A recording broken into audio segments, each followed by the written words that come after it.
Hello, welcome back. This is week 10 of Future Capital, and really, it's time to celebrate, bro. It's time to celebrate. You saw that title, you see it. We gotta celebrate this, bro. Get your champagne. Under 18, get your, I don't know, bro, get your boba. We gotta celebrate this moment, bro. This is a celebration in history. Crazy.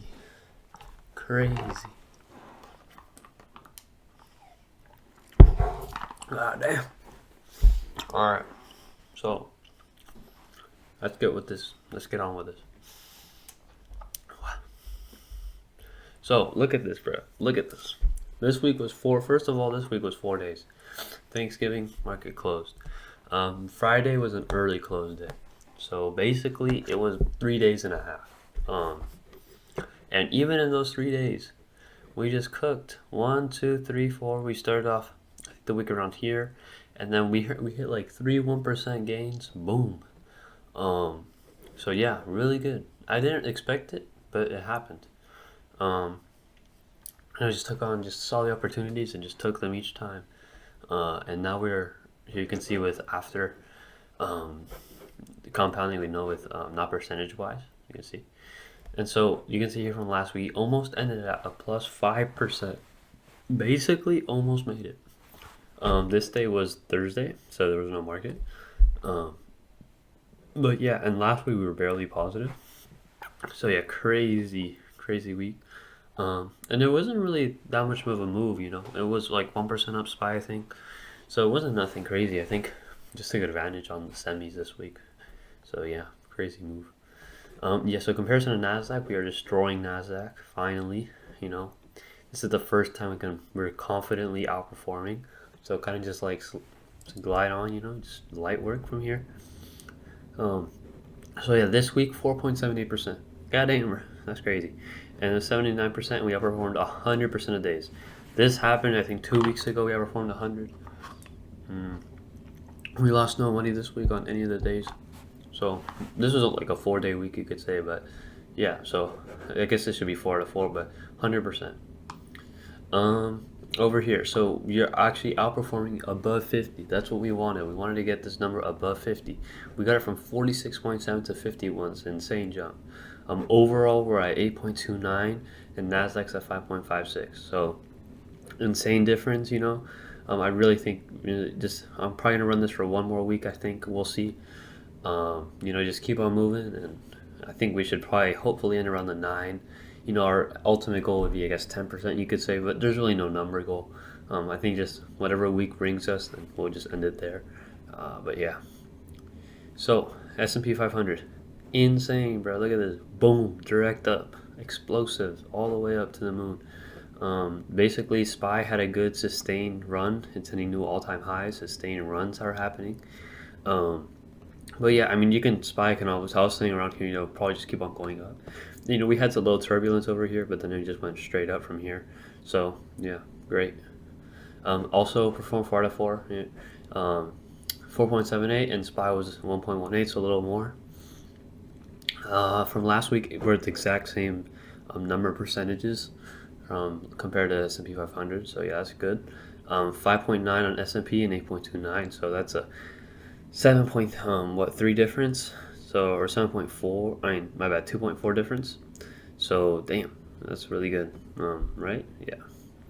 So, that's like, I think we can just really just continue with our low beta that I have in there. And then, you know, I don't want to take on too much risk right now. Dow Jones is doing incredibly well. I was actually outperforming everything this week. And now we're outperforming it. So I did not expect to end up outperforming Dow Jones. I did not expect that, but we did. Outperformed here. It was 4 out of 5, so this would actually be 3 out of 4. I just wrong. It's fine. You know, 75%. The math is still wrong. I mean, still right for the overall days because it takes into account the days, not this number. So this would be 3 out of 4, so 75. So yeah, overall we're 553%, so that's really good. You know, we just want to keep on getting that number up above 50 That's our ideal. You can see Dow Jones is at 6.7 basically, and we're 8.3. So, it's moving closer, closing in a little bit more, but we're still significantly above it. Comparison to overall. So here you have everything. Dow Jones at the top, then you have SPY, then you have NASDAQ. Kind of a weird inverse. Normally have NASDAQ, SPY, Dow Jones, like over here. But no, it's reversed here, I guess, because I don't really know. The Dow Jones had a really good run this week. But yeah. So here we are actually hitting, this is big news, we are actually hitting our daily goal gain of 0.7. Last week we were at 0.07, so we gained a full 0.1. Insane. We're actually hitting our 0.17 target goal, which is really good. That's very high. And so that's what I want, where I want to be. This is like a big goal. These are, oh yeah, also here the graph says before expenses.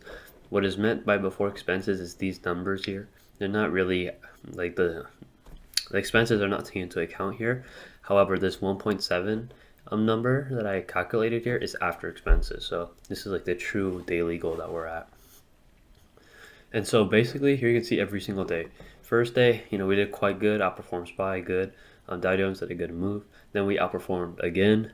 Then the red day we got at downside, we got it in and took a huge advantage of it. And then on Thursday, I actually capitalized on the up move with some good ETFs there. And then basically we ended up outperforming SPY again. Really, we want to look at SPY. I mean, NASDAQ is also important to look at, but it's not too much. You can see Dow Jones didn't really do too well this week afterwards. It was mostly just this big one move. And last week it did also really well. So, yeah. Green days, 0 red this week. So we got 4 more green days on top. So 31/18, increasing our green to red ratio. Here, profitable trades increased by 3%. So that's really good. Hoping to get this around 70. Yeah, so the mean gain increased a bunch. By 0.08, so that's really good. Our loss didn't nothing happened because we never lost this week. So you can see that this later on in the means is very big. However, our standard deviation did increase, but this 0.02 increase is fine for what for how much we gained. It's pretty reasonable. SPY, exact same gains, barely a little bit less on the losses, almost the same. Here, their standard deviation did decrease by 0.02. And then here you basically have the differences. So our difference is actually overall positive. So we're back to being positive. This is good because that means that we are losing and gaining the same amount respectively to the S&P. That's where you want to be. So if you're gaining, let's say, 1%, well, then you might have to be only losing around the 0 point whatever to be in the same ratio. And we are in a better ratio. We're actually earning more than our losses compared. So here it says our loss should be negative 0.71. So our loss can go all the way down to negative 0.1, which is at so this could go up by 0.03, or you could say down, I guess. Or our gain can decrease to 0.64, which right now it's at, let's check. So 0.6 or by 0.02. So it can decrease a little bit, or this go even a bit worse. So we're doing pretty good. That's a good amount to be above. Pretty safe amount. Pretty good. The only thing that increased this week was the standard deviation. However, I think, having everything else increase is fine. You're obviously going to have a bit more volatility because of the bigger days. That's pretty average. Last week we were negative, and this week we're actually positive by almost double. So that's really good. That means we're gaining more than our losses, or that we're not losing as much. And their standard deviation is just a bit higher. Transactions stayed the same. Mean day trades increased by a little. This is probably going to go around to 0.8 most likely. 4 cents, so barely. This in a normal week would be 5 cents. And then overall return, which was stated before, 8.291%. So really, we have a full week ahead of us, but to be honest, right now, I don't like the risk I can take. I can even take less risk. I can just, right now I was also calculating my Sharp alpha beta ratios, and they're all looking really good. The risk reward is looking good. It's all looking good from here, so I don't really want to do much. Like, I feel like it's fine, just keep on what I'm holding, and if I see the opportunity, go in. If it's like a weird day, maybe just let it be. Um, Underperforming 1 or 2 days is fine. There's not much of a difference. But yeah, I mean, we'll see next week. But this is a really good week. We're doing super good. We're actually outperforming significantly now. Um, and yeah, so that's why, you never know what can happen the next week. Maybe next week we might lose. I mean, I don't think it will happen because now that I'm at this level, I can be more safe. Um, but, it could still not go as well. We can lose a little, but it shouldn't be that bad. Um, but yeah, so see you next week. I think next week will probably be the last week I do a review, and then after that, I'm gonna do next week I'll probably do an overall portfolio review on the gamma, beta. I want to say alpha, beta, and the Sharpe ratio, formation ratio. What else is there? There's some other the profitability rate. I already covered that, but just an overall ratio of how it's going and a bit more math part and fundamental part on how it went and like my risk and everything. And so I'll probably do that next week. And that'll kind of be like a review summary, and then I'll come back to this in 2025, so beginning of January, around that time frame, I'll probably start again.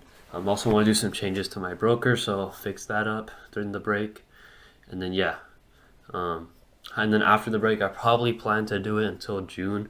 I might do a pause and spring break. We'll see. I don't know. I'll probably go until June, to be honest. And yeah, so see ya.